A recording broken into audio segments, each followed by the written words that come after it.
hablum minallah atau hablum minannas? Kalau disuruh dua, maka yang paling tinggi hablum minallah, baru hablum minannas. Lebih baik lagi ya dua-duanya.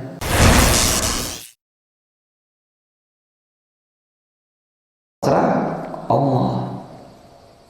Ketundukan dan kepasrahannya itu diserahkan kepada Allah. Muslim itu jemaah. Nabi Allah Ibrahim tunduknya hanya kepada Allah. Ketika ada yang berbuat musyrik, Nabi Ibrahim berlepas diri dari segala kemusyrikan yang kaumnya lakukan.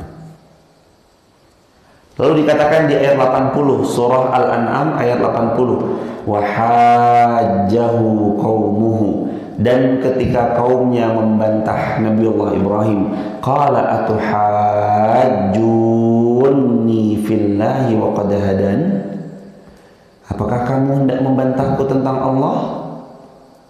Wa qad hadan, sedangkan Allah yang memberikan petunjuk kepadaku, wala akhafu ma tusyriku nabi, dan aku tidak takut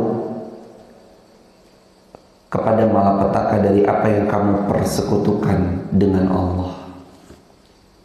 Kalau orang-orang musyrik berbuat, tidak ada bagi orang beriman sedikit pun rasa takut dari perbuatan musyrik yang mereka lakukan, kecuali mereka pasti akan terus mengingkari apapun kemusyrikan yang mereka lakukan. Aku tidak takut dengan apa yang kalian persekutukan, kecuali Tuhanku menghendaki sesuatu. Ini ilmu yang kemarin sebelumnya juga pernah kita bahas. Kalau Allah menghendaki manfaat itu sampai, maka manfaat itu yang akan sampai pada seorang hamba. Kalau Allah menghendaki madarat itu sampai, maka madarat itu yang akan sampai kepada seorang hamba. Iyamsaskallah bidurrin fala kashifalahu illahu. Kalau ada yang mau memadaratkan, membahayakan seorang hamba, tidak akan sampai berbahaya, tidak akan sampai sesuatu yang berbahaya kepada seorang hamba kecuali apa yang Allah tetapkan untuknya. Dan kalau ada yang bersekongkol untuk mencelakai, nggak akan pernah sampai kecelakaan itu kecuali apa yang Allah tetapkan. Pun sama, kalau ada seseorang yang memberi manfaat, manfaat itu nggak akan pernah sampai kecuali apa yang Allah tetapkan. Afala tatadzakkarun? Lantas tidakkah kalian mengambil pelajaran dari apa yang terjadi? Banyak kita nggak mau mengambil pelajaran dari kejadian yang sudah terjadi. Ada perbuatan kemusyrikan, lalu kemusyrikan itu menyebabkan binasanya satu kaum di sebuah kampung, lalu banyak orang yang nggak mengambil pelajaran. Makanya Nabiullah Ibrahim alaihissalam mengatakan, afala tatadzakkarun? Kenapa nggak mengambil pelajaran dari kemusyrikan yang pernah dilakukan satu kaum lalu Allah benamkan mereka? Ada kaum-kaum yang Allah balikkan kondisi tanahnya. Ada kaum-kaum yang Allah tenggelamkan mereka karena banjir bandangnya. Ada kaum-kaum yang Allah benamkan mereka karena likuifaksinya. Ada kaum-kaum yang Allah benamkan mereka karena sambaran kilat dan petirnya. Ada kaum-kaum yang Allah tenggelamkan di dasar lautannya, yang kena banjir bandang air bah. Kaum Nabi Nuh yang ditimbun, dibalikan oleh tanah, kaumnya Nabi Lut. Yang dibenamkan di dasar lautan, kaumnya Nabi Musa. Yang disambar oleh petir yang menggelegar, kaum Nabi Allah Nabi Hud. Yang kemudian dibinasakan banyak dan dahulu sudah pernah kejadian. Tinggal afala tatadzakkarun. tatadzakkarun? Adakah di antara kalian yang mau mengambil pelajaran dari kaum-kaum sebelumnya?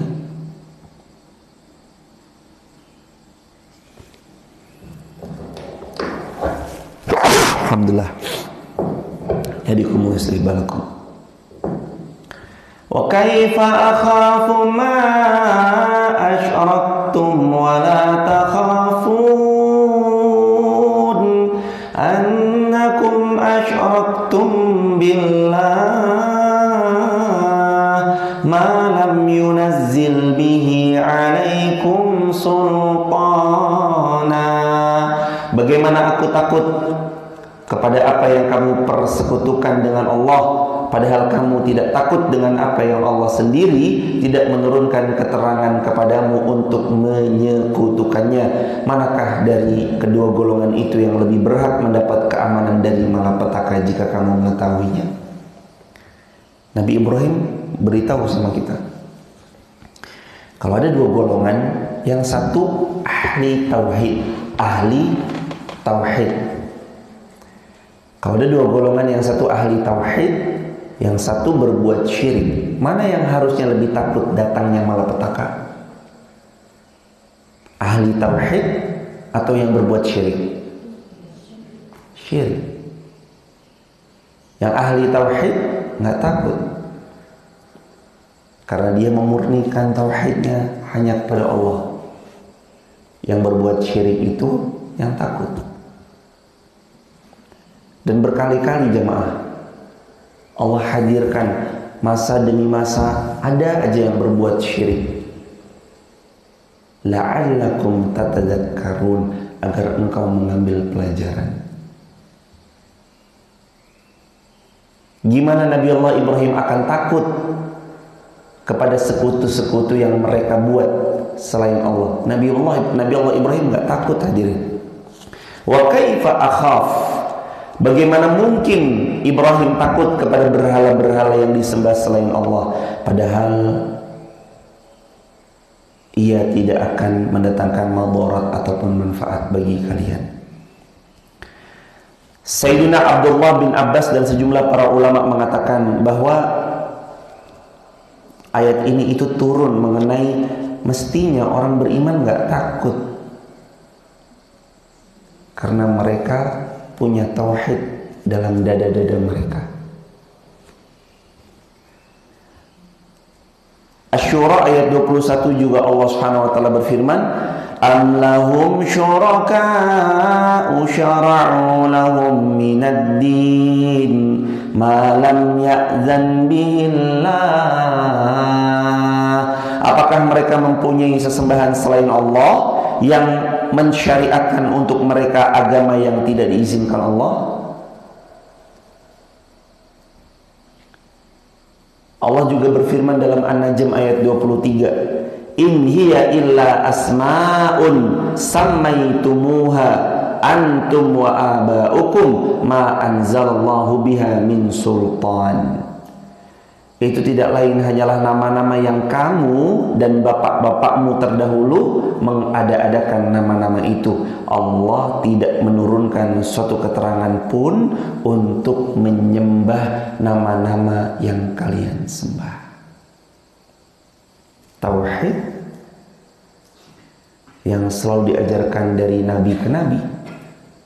Nabi Allah Adam sampai Nabi Allah Muhammad sallallahu alaihi wasallam. Fa ayyul fariqaini ahaqqu bil amni in kuntum ta'lamun. Maka manakah di antara dua golongan itu, satu yang bertauhid, dua yang berbuat syirik, yang lebih berhak mendapat aman, rasa aman dari malapetaka jika kalian mengetahuinya? Yakni manakah antara dua golongan yang lebih benar, golongan yang menyembah Allah ataukah golongan yang menyembah kepada Rabb selain Allah?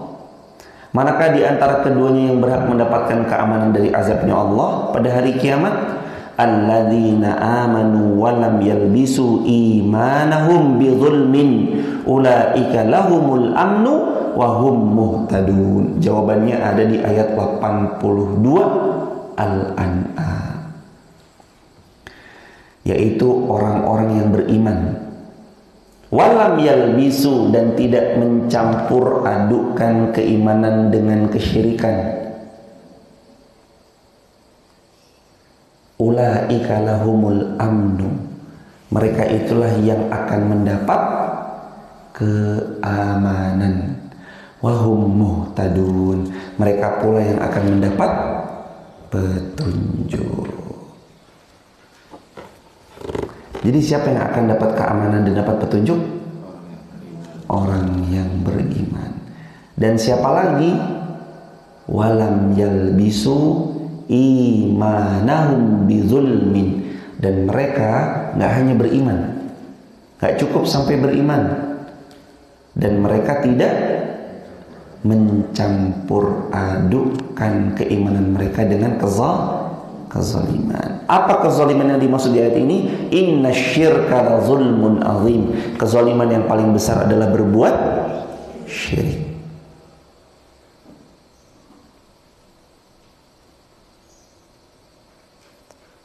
Jadi hatinya itu dijaga dengan tauhid yang semurni-murninya tauhid. Tidak berbuat syirik, syirkul akbar atau syirkul asghar, baik itu syirik besar ataupun syirik kecil. Syirik besar adanya ilah selain Allah, mereka menganggapnya demikian, adanya sesembahan selain Allah. Syirik kecil apa? Syirik kecil apa?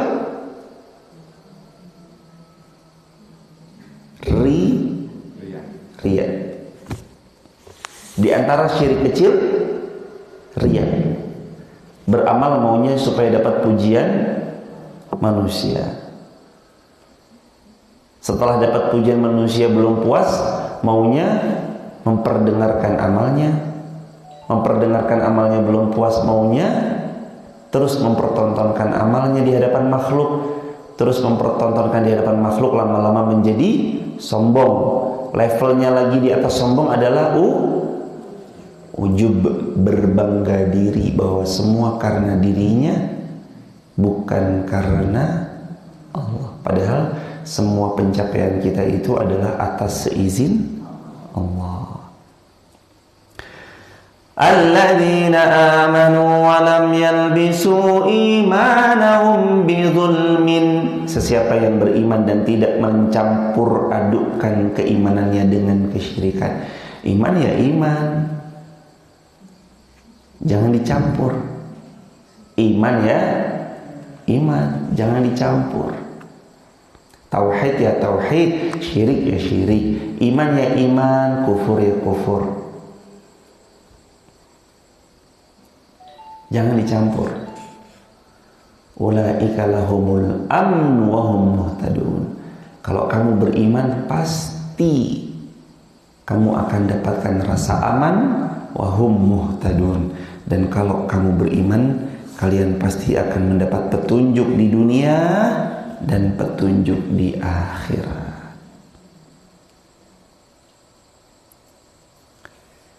Begitu hadirin jamaah dirahmati Allah. Ayat 83. Wa tilka hujjatuna atainaha Ibrahim ala qaumih narfa'u darajat man nasha' inna rabbaka hakimun alim.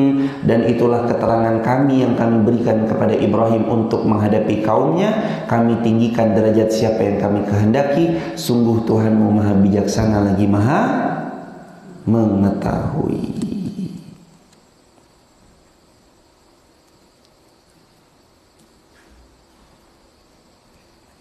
Allah berikan kepada Nabiullah Ibrahim alaihissalam keterangan itu. Nabi Ibrahim beritahu kepada kaumnya, tapi kaumnya ada yang mau, ada yang nggak mau. Kaumnya banyak yang mengingkari Nabi Allah Ibrahim dengan keterangan yang Nabi Allah Ibrahim bawa. Lalu Allah tinggikan derajat orang-orang yang beriman dan tidak mencampur adukkan dengan kemusyrikan atas keimanannya. dan Allah pasti tinggikan siapa yang Allah kehendaki. Sungguh Allah maha bijaksana lagi maha mengetahui. Wa kaifa akhafu ma asyraktum wa la takhafuna annakum asyraktum billah wa lam yunzil bihi alaikum sultanan fa ayyul fariqaini ahaqqu bil amn. Bagaimana aku takut pada sesembahan yang kamu persekutukan selain Allah, padahal kamu tidak takut mempersekutukan Allah dengan sesembahan yang Allah sendiri tidak menurunkan hujjah kepadamu untuk berbuat syirik. Maka manakah di antara dua golongan itu yang lebih berhak mendapat keamanan? Allah membenarkan mereka yang bertauhid bahwa mereka pasti dapat jaminan keamanan dari Allah Subhanahu wa ta'ala. Alladzina amanu wa lam yalbisu imanahum bizulmin ulaika lahumul amnu wa hum muhtadun. Mereka itulah orang-orang yang akan mendapat keamanan dari Allah, yaitu mereka yang beriman dan mereka yang tidak mencampur adukkan keimanannya dengan kemusyrikan. Dan itulah hujah kami yang kami berikan kepada Nabi Allah Ibrahim. Artinya Allah yang maha bijaksana dalam ucapan, dalam perbuatannya, lagi maha mengetahui tentang siapa yang akan diberikan petunjuk darinya dan siapa yang akan disesatkan daripadanya. Meskipun berbagai argumentasi dan bukti-bukti dihadapkan kepadanya, maka Allah Subhanahu wa ta'ala tetap maha mengetahuinya.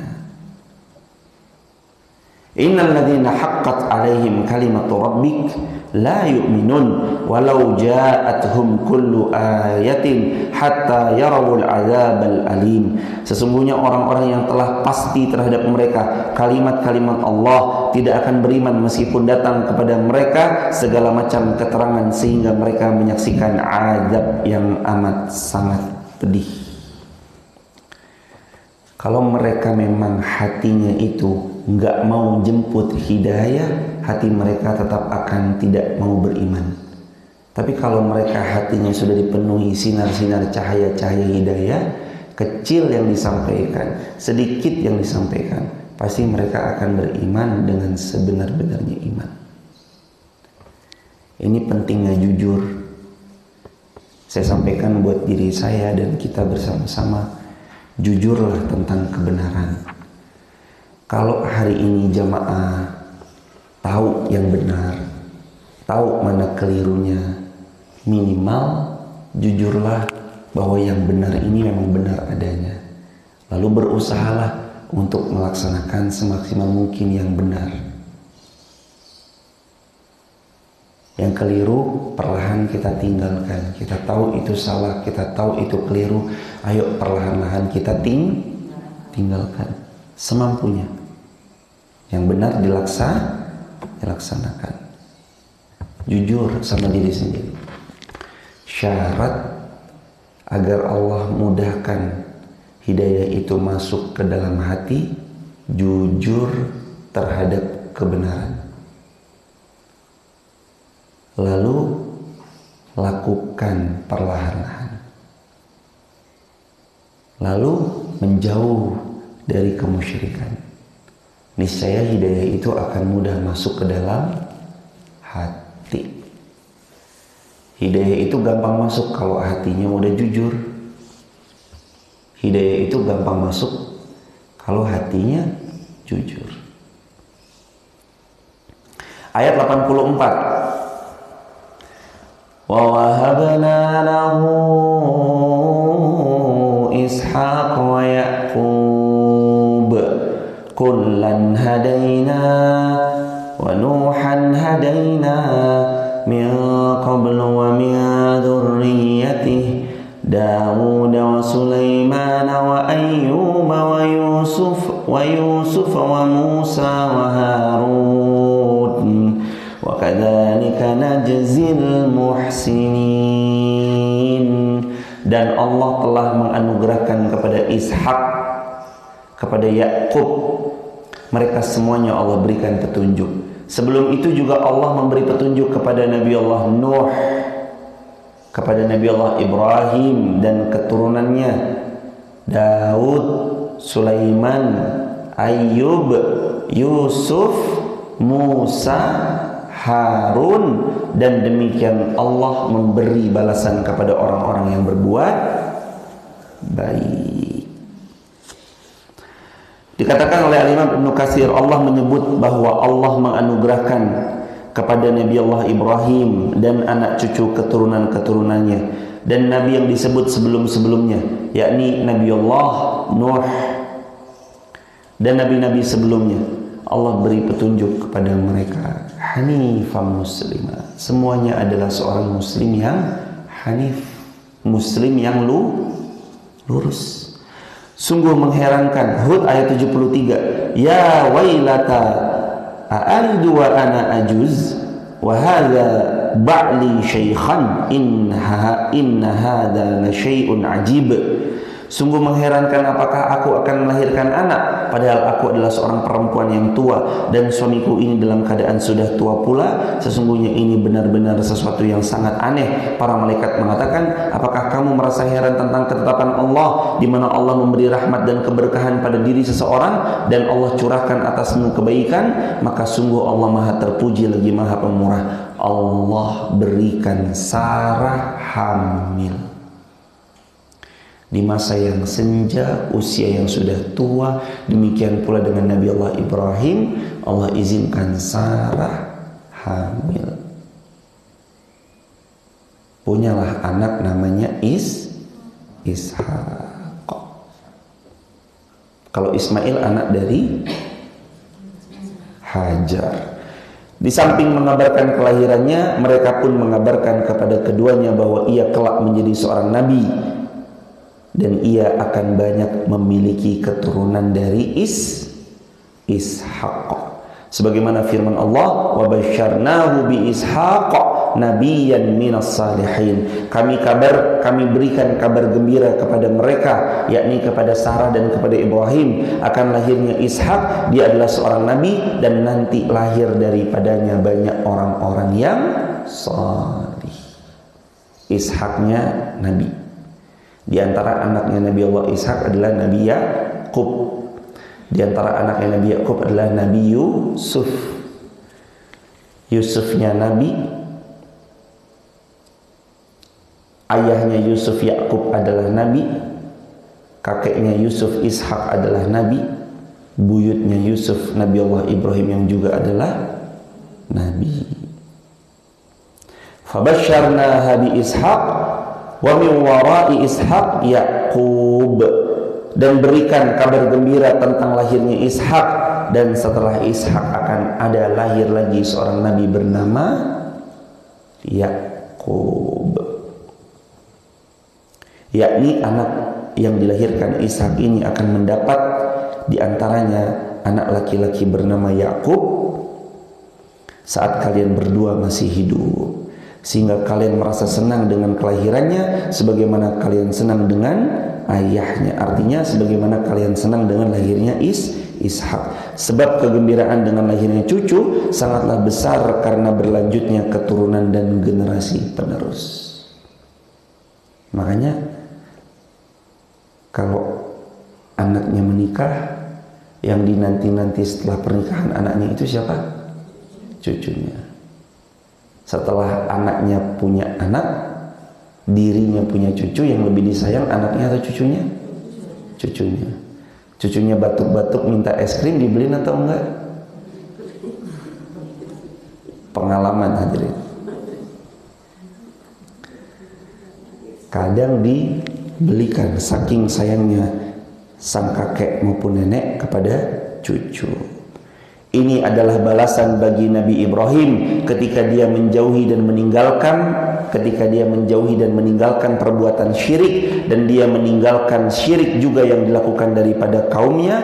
Dia berlepas diri dari perbuatan kesyirikan yang dikerjakan oleh kaumnya, serta berhijrah dari negeri mereka yang penuh dengan kemusyrikan kepada negeri tauhid yang hanya menyeru kepada Allah di muka bumi. Maka Allah beri ganti untuk Nabi Ibrahim berupa anak yang salih, cucu yang salih, cicit yang salih, dan lahir daripadanya keturunan yang salih yang mengikuti agamanya, dan Nabi Allah Ibrahim terhibur karenanya. Banyak banget itu kayaknya, mah. Jadi ini Ini tafsirnya ayat yang barusan kita pelajari. Kalau kita meninggalkan sesuatu yang buruk karena Allah, ninggalin kesyirikan karena Allah, meninggalkan suatu kaum yang berbuat buruk karena Allah, meninggalkan satu lingkungan yang buruk untuk berpindah, berhijrah pada lingkungan yang baik, Allah ganti dengan sesuatu yang jauh lebih baik. Sabda baginda Nabi SAW, innaka lan tad'a syai'an lillahi azza wa jalla illa baddalakallahu bihi ma huwa khairun laka min. Kalau engkau meninggalkan sesuatu karena Allah, Allah pasti ganti dengan yang jauh lebih baik.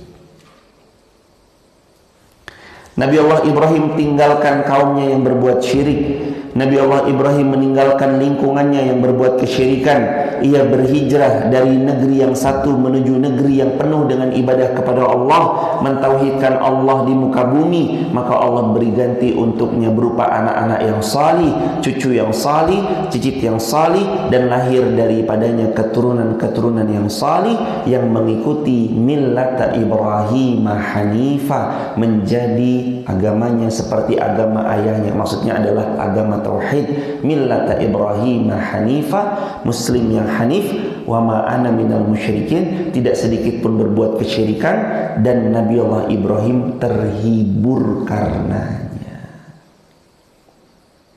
Senang nggak punya keturunan yang salih, punya lingkungan yang salih, punya masyarakat yang salih?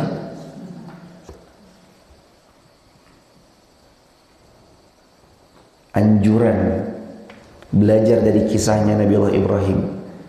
Kalau ada lingkungan yang kurang pas, boleh kita berpindah kepada lingkungan yang salih. Kalau ada satu circle yang tidak pas, nggak baik, boleh kita pindah circle pada yang baik.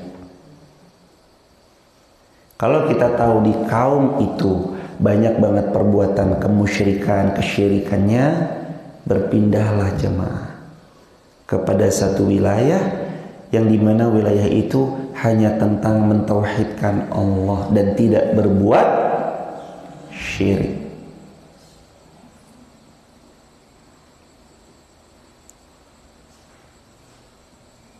Keberkahan hidup ada di antaranya ketika seorang hamba itu tegas untuk meninggalkan yang buruk, lalu dia beralih kepada yang baik. Dan kata Nabi, innaka lan tad'a syai'an lillah, kalau kamu ninggalin yang buruk lillah karena Allah, baddalakallahu bih, Allah pasti gantikan untukmu ma huwa khairun laka min, yang lebih baik dari yang ditinggalkan. Allah ganti untuk Nabi Allah Ibrahim lingkungan yang baik, anak keturunan yang baik, cucu-cucu yang baik, karena Nabi Allah Ibrahim meninggalkan lingkungan yang buruk. Itu hikmahnya. Anak cucu keturunannya siapa aja dari Nabi Allah Ishak? Ada Daud, Sulaiman, Ayub, Yakub, Yusuf, Musa, Harun, Isa. Nanti dari Ismail nggak ada nabi, sampailah muncul Nabi Allah Muhammad sallallahu alaihi wasallam.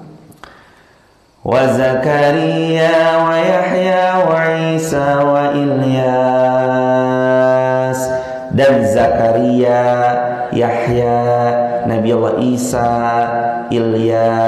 Ilyasa, kullum minas salihin, itu adalah anak keturunan yang Nabi Allah Ibrahim yang salih. Enak gak punya anak yang salih? Nanti jemaah merasakan harta termahal yang ternyata kita miliki itu anak yang salih. Betul? Udah ngerasain? Seneng gak melihat anak sholat? Seneng. Seneng gak melihat anak puasa Ramadan genep? Seneng. Seneng gak anak bangun subuh tanpa perlu diopya-opya? Seneng. lagi ngetuk kamarnya, le auzubillahi Masya Allah, ternyata kita buka kamarnya, anak kita lagi baca Quran. Itu namanya Rabbana hablana min azwajina wa dzurriyyatina qurrata a'yun. Harta termahal kita itu ternyata qurrata a'yun, pasangan dan anak-anak yang salih, yang qurrata a'yun, menyejukkan pandangan mata kita. Jamaah banyak uangnya, tapi kalau anaknya durhaka ya senap juga kan hidup jamaah. Jamaah punya segala-galanya, tahu-tahu anaknya buat gara-gara, masuk ke kantor polisi, kan nggak nyaman juga hidup kita pasti. Maka perhiasan terbaik adalah anak cucu yang salih. Semoga Allah anugerahkan kita semua nanti anak keturunannya salihah. Diawali dari mana sih? Kesalihan itu kan nggak datang tiba-tiba. Diawali dari memilihkan ibu atau bapak yang salih untuk anak kita. Artinya kita sebelum menikah, pas mau menikah, pilih pasangan yang salih. Mulai dari memilih pasangan yang salih. Bertanya seseorang kepada seorang ulama, "Wahai Syekh, kapan saya harus mengajari anak saya tentang agama? Kapan? Umur 2 tahun? 4 tahun? 6 tahun? 7 tahun? Atau umur berapa tahun?" Kata syekhnya, mulailah ajari anakmu agar tumbuh dengan salih, dimulai dari memilih pasangan yang salih. Pilih pasangan yang salih. Calon suami yang salih, calon istri yang salih akan jadi calon ayah yang salih, calon ibu yang salih. Maka pilih calon mantu yang salih. Dilihat siapa nih yang datang melamar. Jangan Wesley yang penting perempuan nikah. Bukan cuma sekedar yang penting perempuan, bukan cuma sekedar yang penting laki-laki, tapi pastikan yang salih atau salihah. Pilih yang salih. Dua insan yang salih akan jauh lebih mudah berjalan selaras, seiringan, nanti melahirkan anak yang salih. Anak yang salih punya kecenderungan orang tua salih, anaknya insya Allah salih dan masih berproses jadi anak yang salih. Cari lingkungannya pasti salih. Ingat loh jamaah, Rasulullah bersabda, al-arwahu junudum mujannada. Ruh akan lebih cocok ketemu sama yang satu tipe. Tidaklah burung pipit berterbangan dan berkumpul kecuali sesama burung pipit. Burung gereja sesama burung gereja. Lebih mudah orang kumpul yang setipe. Penghafal Quran akan lebih condong dia kumpul sesama penghafal Al-Quran. Orang tua yang punya fokus tentang Al-Quran akan punya kesempatan dan lebih memilih di mana anaknya bersekolah. Di antaranya pasti dia akan memilih sekolah yang punya fokus tentang menghafal Al-Quran. Akhirnya berkumpullah orang-orang yang satu visi misi. Makanya hadirin, berdoa kepada Allah qurrata a'yun, supaya kita punya pasangan yang menyejukkan pandangan mata. Rabbana hablana min azwajina, pasangan kami, wa dzurriyyatina, dan anak keturunan kami, qurrata a'yun, penyejuk pandangan mata. Istimewa nanti. Dan tahu nggak doanya Nabi Allah Ibrahim apa? As-Saffat ayat 100. Doanya Rabbi habli minas salihin. Allah karuniai ini anak yang segini banyak kok, nabi semua jemaah. Ishak, Yakub, Yusuf, Daud, Sulaiman, Ayub, Musa, Harun, Zakaria, Yahya, Isa, Ilyasa, semuanya adalah seorang nabi, lahir dari garis keturunannya Nabiullah Ibrahim alaihis salam.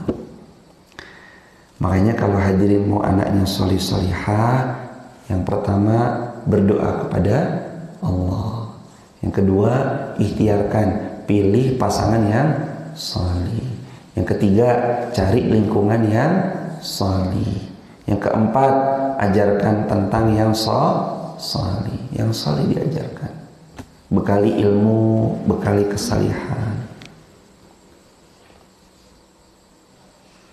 Dari kecil biasakan dengar Quran. Pagi bangun-bangun yang dibaca Al-Quran. Enak gak sih hidup jemaah? Pagi-pagi baca Quran gitu enak gak? Ini 3 bulan begini enak gak? Wah mantap jemaah. Ini hakul yakin nih jemaah. Hakul yakin, kata Nabi SAW, tidaklah kamu mendawamkan sesuatu kecuali Allah mencintaimu. Ahabul a'mal indallahi adwamuha wa in qalla. Tidaklah kita mendawamkan kebaikan walaupun kecil kecuali Allah pasti mencintai seorang hamba. Ini yakin ya jemaah. Kita kan di Masjid Muhammad Al-Fatih ini baru 3 bulan ya jemaah. Baru 3 bulan. Tapi kerasa nggak? Kerasa. Lanjut jemaah. Sampai kapan kalau bisa? Sampai mati nanti jemaah. Ahabbul a'mal indallah, kecuali hamba itu pasti nanti dicintai oleh Allah. Orang kalau udah dicintai Allah, apa yang dia pinta perlahan Allah kabulkan. Apa yang dia mohonkan perlahan Allah perkenankan. Apa yang rumit, jelimet dalam hidup, Allah akan urai satu persatu. Ini beneran jemaah, hakul yakin. Ada banyak di antara jamaah di Masjid Fatimah Garung dari 2017 ngaji begini terus. Sampai kemarin 3 bulan yang lalu masih di Masjid Fatimah Garung ngaji rutin. Pelan-pelan Allah yang memperbaiki, menata hidup satu-satu. Rutin aja jemaah. Rutin aja. Nggak lama memang. Kan ayatnya juga wa in qalla, walaupun sedikit. Emang kita nggak ngaji sampai 2 jam, 3 jam itu enggak, paling 50 menit, 60 menit, 1 jam, paling sejam. Tapi nanti Allah cinta sama kita. Kalau Allah sudah cinta sama kita, anak-anak kita, insya Allah Allah yang nata hidupnya. Hidup kita juga ditata sama Allah. Kemarin Muhammad jamaah Muhammad ruwet hidupnya kemarin. Nah sekarang amalin ini nih. Pokoknya bangun pagi baca Quran, bangun pagi sholat tahajud, habis tahajud istighfar, habis istighfar budal masjid, sholat berjamaah, habis itu zikir, habis zikir ngaji lagi. Barokah hidup insya Allah. Wa Ismail wal Yasa' wal Yunus wa Luta wa kullan faddalna 'alal 'alamin. Nabi Ismail, Nabi Ilyasa, Nabi Yunus, Nabi Lut, masing-masing semua nabi-nabi itu kami lebihkan derajatnya di atas umat yang lain pada masanya masing-masing. Wa min abaihim wa dzurriyyatihim wa ikhwanihim wajtabainahum wa hadainahum ila siratim mustaqim. Ayat 87, dan kami lebihkan pula derajat sebagian dari nenek moyang mereka, keturunan-keturunan mereka, saudara-saudara mereka. Kami telah memilih mereka menjadi nabi, kami memilih mereka menjadi rasul, dan kami beri petunjuk ke jalan yang lurus. Buah dari apa? Menjauhi kesyirikan. buah dari meninggalkan kesyirikan, buah dari hijrah ke tempat yang lebih baik, buah dari mencari lingkungan yang baik, buahnya anak cucunya baik. Insya Allah mudah-mudahan tanah belakang ini yang semuanya ada 7.000-an meter bisa kebeli semuanya. Nanti jamaah semuanya satu-satu bisa tinggal di sini, kita ngaji bareng-bareng. Anaknya jamaah bersama anaknya yang lain nanti saling ketemu, saling akrab. Kalau ngobrol tentang Al-Quran. Jadi kalau nyapa, gimana? Bukan nyapa tentang gamenya udah sampai gamenya udah sampai episode berapa, bukan, tapi nanyanya hafalan Qurannya udah berapa juz. Aku baru dikit, berapa? 17 juz. Wah, dikit atau 17 juz. Kalau kamu, aku juga masih dikit, baru 18 juz. Masya Allah. Loh, hadirin, kelas 1 2 juz 5 bulan. 2 juz 5 bulan. Targetnya kan 2 juz 1 tahun. Ternyata 2 juz berapa bulan? 5 bulan. Faktornya tuh banyak jemaah. Kami riset, kami teliti. Faktornya lingkungan. Faktor paginya mendengarkan Al-Quran. Karena pagi habis kajian nanti dengerin murotal, disetel Al-Quran. Faktor lainnya temennya ngafal, lainnya ikut ngafal. Temennya setoran, yang lain semangat berlomba-lomba untuk setoran. Faktor yang gak boleh dihilangkan dari itu semua apa? Guru yang hafal Quran juga ikut hadir, menemani, membersamai. Lebih dari itu 12, gurunya 3. Maka punya waktu yang lebih intens membersamai dan gak boleh ditutup matanya. Apalagi sumber harta yang dipakai untuk membangun gedung sekolahnya harus dari sumber yang halal, bukan dari sumber-sumber yang riba, karena itu menentukan keberkahan semua elemen yang ada di dalamnya. Ngefek sekali jemaah. Gedungnya halal, barokah, nggak ada unsur ribanya. Gedungnya dibangun benar-benar harta yang halal, dibangun dari seluruh kaum muslimin yang ikut membersamai.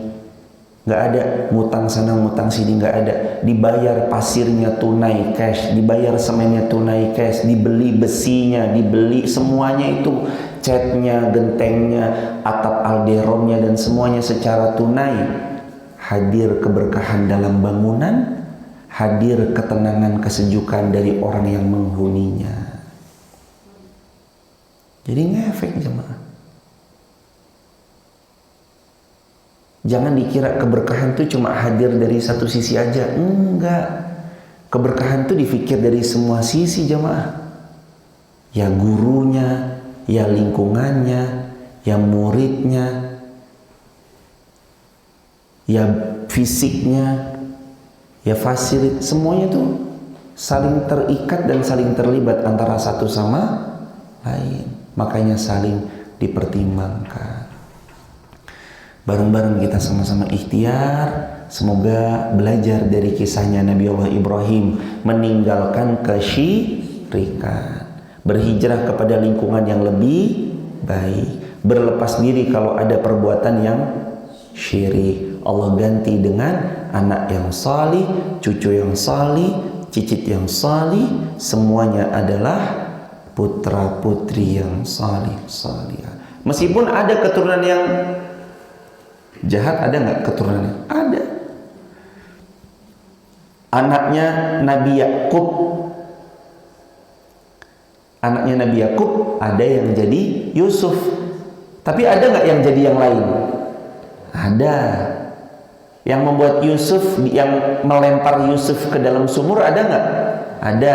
Yang jahat ada nggak? Ada.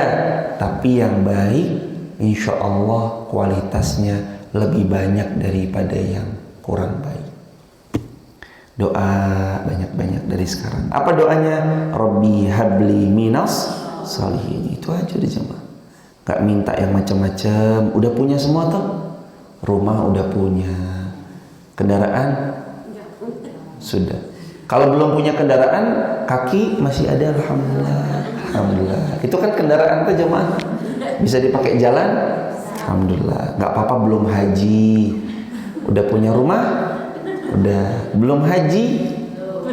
Nggak apa-apa jemaah, insya Allah habis ini haji bareng-bareng.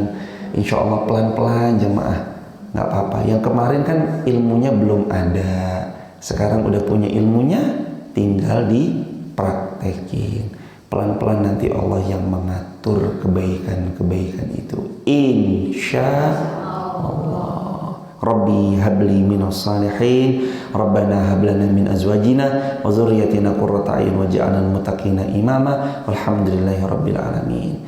Ada yang mau bertanya silakan. Sebelum yang bertanya, buat teman-teman di TikTok, YouTube, Instagram, kalau ada yang mau mendapatkan konten menarik tentang video-video pendek dakwah kami yang bisa disebarkan di grup WA lainnya, teman-teman boleh juga motong sendiri ataupun dapat dari grup itu, bisa di-share, disebarluaskan di grup WA lain atau di grup yang lain gitu. Misalkan save nomor WA-nya 0812 13 60 70 20. Yang tahu nomornya tulis aja di kolom komentar. 0812 13 60 70 20. Sebut nama, asal kota, asal negaranya ke WA nomor tersebut. Atau buka uwir.co.id. Semua info lengkap di uwir.co.id. Barakallahu fikum. Ada yang mau bertanya? Silakan hadirin. Silakan Ibu. Boleh Mas di rotate? Silakan hadirin. Waalaikumsalam warahmatullahi wabarakatuh. Agak keras boleh jemaah.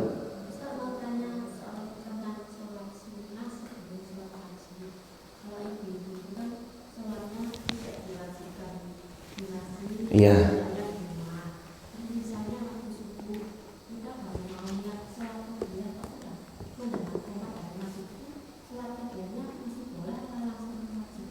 Jazakumullah khairan jazak. Semoga Allah memuliakan ibu sekeluarga dan Allah memuliakan seluruh kaum muslimin. Yang pertama, kata Nabi Muhammad SAW, tidak ada sholat sunnah bila mana idza uqimatis shalah, sudah dikumandangkan iqamah. Nah terus gimana? Sholat sunnahnya di rumah boleh nggak? Kata Nabi Muhammad SAW, baginda mulia bersabda, sebaik-baik sholat itu di rumah illal maktubah, kecuali sholat wajib. Jadi sholat sunnah memang di rumah bagusnya. Tapi kalau kita takut nggak terkejar, apalagi subuh misalkan gitu, maka silakan sholat sunnahnya di masjid, lanjut sholat wajib. Kalau di rumah kita mau sholatnya di rumah, sudah dengar iqamah, lagi sholat sunnah, apakah dibatalkan? Di rumah kan? Lanjut aja, nggak apa-apa sholat sunnah. Nanti habis selesai sholat sunnah langsung sholat wajib. Begitu hadirin. Barakallahu fikum. Gimana? Oh, kalau baru mau niat belum takbir, jadi kepala belum masuk, maksudnya Allahu Akbar belum, maka lanjut sholat wajibnya saja. Insya Allah walaupun belum sholat sunnah, karena sudah terdengar iqamah, belum tertunaikan sunnahnya, tetap dapat pahala sholat sunnah karena dia sudah niat. Begitu hadirin. Barakallahu fikum. Ada lagi? Silakan. Silakan Pak Waluyo, fadhol Pak. Assalamualaikum warahmatullahi wabarakatuh. Waalaikumsalam warahmatullahi wabarakatuh. Tentang materi tadi Ustaz, tentang syirik Ustaz. Di kampung saya itu kalau bulan Asyura itu mengadakan suatu sedekah bumi atau nyadran Ustaz. Yang di situ ada beberapa bikin tumpeng atau untuk selamatan kampung katanya. Dan alhamdulillah saya sudah tidak pernah melakukan Ustaz. Dan apakah itu termasuk syirik Ustaz? Terima kasih. Jazakumullah khairan jazak. Semoga Allah memuliakan Pak Wali Yusuf besar dan seluruh kaum muslimin dimanapun berada. Yang pertama dulu, sedekah itu baik, tapi kalau dia sedekah tujuannya bukan untuk Allah, itu yang bisa mendekati dengan kesyirikan. Sedekah agar hasil buminya lebih panjang lagi, agar supaya yang di laut nelayannya dapat ikan lebih banyak. Cara sedekahnya gimana? Potongkan kepala kerbaunya lempar ke tengah samudra, ke tengah lautan. Ini yang dekat sekali dengan kesyirikan. Sedekah itu baik. Tapi kalau nanti ada tujuan kepada selain Allah, itulah yang dekat dengan kesyirikan. Dan kalau misalnya ada satu acaranya memang untuk kepada selain Allah, dihindari, dijauhi sejauh-jauhnya. Ingat jamaah, kata Nabi, ingkari dengan tangan, kalau nggak bisa dengan lisan, kalau nggak bisa dengan hati. Dan itulah selemah-lemahnya iman. Ingkari, berlepas diri daripadanya, tidak ikut-ikut di dalam hal itu, dan seraya mendoakan. Semoga dapat hidayah. Semoga Allah berikan kemudahan untuk mengerti hakikat yang sebenarnya, agar bersedekah dengan cara-cara yang baik dan yang benar. Allahu a'lam bishawab. Silakan sedekah dengan cara yang Allah sukai dan hindari bersedekah kepada selain Allah. Kalau mau dapat keberkahan hidup, jauhi kesyirikan sejauh-jauhnya. Begitu hadirin. Allahu a'lam bishawab. Silakan fadhil Mas. Assalamualaikum warahmatullahi wabarakatuh. Waalaikumsalam warahmatullahi wabarakatuh. Semoga Ustaz dan keluarga besar dan seluruh kaum muslimin selalu dimuliakan Allah. Amin ya rabbal alamin. Ini hanya minta masukan aja, jadi kami sering sekali misalkan waktu-waktu sholat itu masih ada kegiatan lain seperti rapat dan lain sebagainya. Bagaimana kita menyikapinya biar satu tidak menyinggung yang sedang teman-teman kita yang sedang rapat. Terus yang kedua, pernah dengar bahwa dari salah satu alim juga, intinya kita lebih menghargai bahasanya ya, sunnah yang menjaga hubungan yang lebih, gimana ya bahasanya? Oh, hablum minan nas. Ya, betul. Jadi rapatnya tetap dilanjutkan, sholatnya diakhirkan, alasannya hablum minan nasnya dikedepankan. Kurang lebih gitu. Iya, coba nanti saya bahas lagi. Ya siap. Jadi gimana caranya agar kita mendapati ketidaktersinggungan dari pihak yang ketika azan kumandang tetap melaksanakan rapat, azan berkumandang menunda-nunda sholat.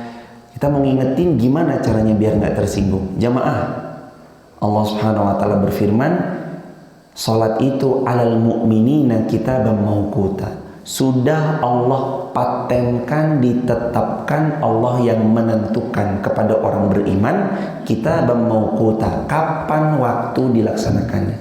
Jadi itu kita tuh udah punya template. Waktu sholat kita subuh 3.52, jam 4 kurang 8 menit. Syuruk jam 5.12, mataharinya terbit. Lalu nanti zuhur 11.30, lalu nanti asar 15.02 misalkan. Itu udah Allah tetapkan waktunya. Nah terus gimana tugas kita kalau mendapati masih rapat sehingga menunda sholat? Satu, Nabi bersabda, man ra'a minkum munkaran, kalau ada melihat sesuatu yang kurang pas, falyughayyir biyadihi, rubah dengan tangan. Gak bisa, nasihatkan dengan lisan. Yuk kayaknya rapatnya ditunda bentar, yuk kita sholatnya juga paling gak lama. Sholat paling banter kan 10 menit plus zikir udah jemaah. Apalagi kalau imamnya ngebut kadang bisa 5 menit tuh. Nasihatin aja dengan cara yang baik. Kalau nggak mau, ingkari dengan hati, ya udah saya tak izin dulu. Tapi kan menjaga muamalah lebih diutamakan. Sebentar jemaah.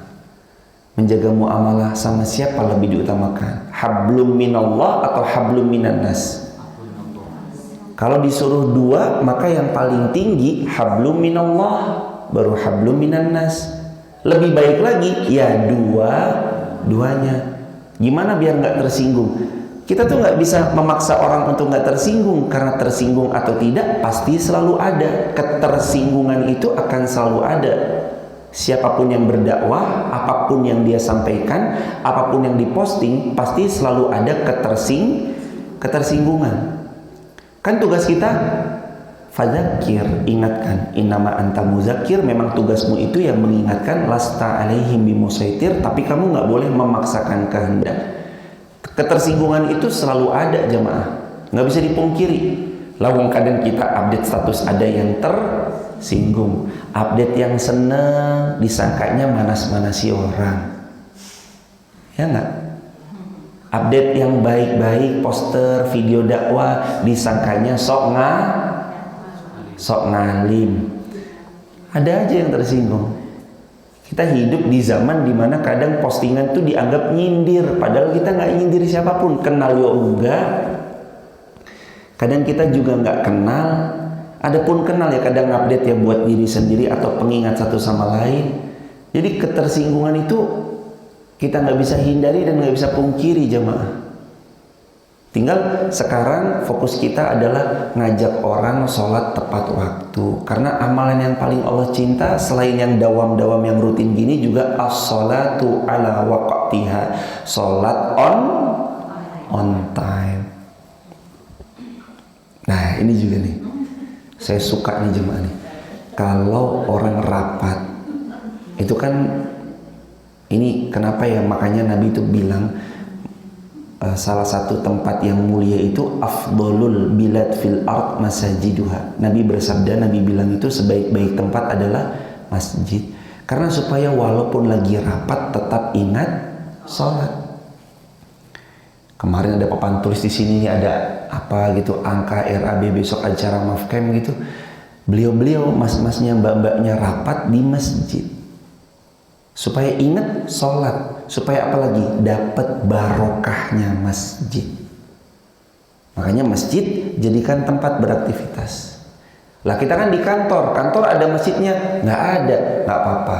Rapat di kantor tapi tetap ingat sholat. Dan ini jemaah, rapat yang tetap mengutamakan sholat akan melahirkan keberkahan yang amat sangat terhadap program-program yang dihasilkan dari rapat tersebut dibanding rapat yang mengabaikan panggilan Allah.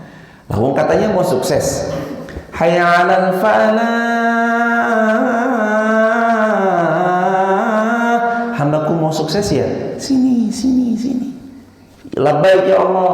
Kita sholat sukses, mesti acaranya sukses, programnya sukses, divisi di bidang itu pun juga akan sukses, insya Allah.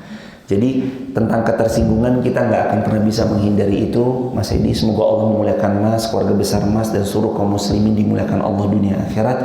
Kita nggak akan pernah bisa menghindari ketersinggungan. Bagaimanapun tetap akan ada yang tersinggung.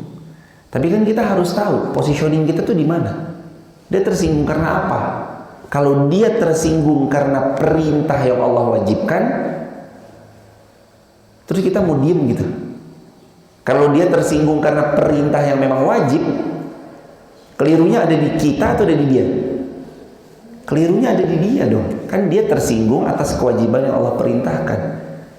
Ketersinggungan itu nggak bisa dihindari jemaah. Apalagi tentang bab dakwah mungkin ada aja. Tapi seminimal mungkin kalau kita mau menghindari konflik, ya tadi berarti wadzalika ataful iman, pilih mengingkari dengan hati. Kita mulai dari mencontohkan. Pak, mohon izin saya sholat dulu ya. Oh ya silakan. Akhirnya yang lain ngikut pelan-pelan. Ayo udahlah sholat dulu aja lah. Ini gampang. Insya Allah. Apalagi kalau kita punya jabatan kekuasaan, ini teman-teman yang tanda tangannya powerful, jabatannya sangat tinggi di satu instansi atau lembaga, atau teman-teman adalah owner, buat ketetapan. Yuk sholat semuanya. Begitu hadirin. Barakallahu fikum. Subhanakallahumma bihamdika asyhadu an la ilaha illa anta astaghfiruka wa atubu ilaik. Rabbana atina min ladunka rahmah wa hayyi lana min amrina rasyada. Allahumma ansur ikhwanal muslimin fi Falastin wa fi kulli biladil muslimin. Allahumma ansur da'watana ya rabbal alamin. Rabbana atina fid dunya hasanah wa fil akhirati hasanah wa qina azabannar. Alhamdulillahi rabbil alamin. Bagi sahabat, kalau ada juga yang mau membersamai amal jariah, wakaf jariah untuk membangun Masjid Muhammad Al-Fatih lantai 3 atau membersamai membangun gedung penghafal Qurannya di barat masjid 405 meteran kira-kira, sahabat bisa untuk save nomor rekeningnya Bank Muamalat atas nama Masjid Muhammad Al-Fatih 5090018044. Muamalat atas nama Masjid Muhammad Al-Fatih 5090018044 atas nama Masjid Muhammad Al-Fatih wa nasabuh. Kita akhiri lagi dengan alhamdulillahirabbil alamin. Subhanakallahumma bihamdika asyhadu an la ilaha illa anta astaghfiruka wa atubu ilaik. Assalamualaikum warahmatullahi wabarakatuh.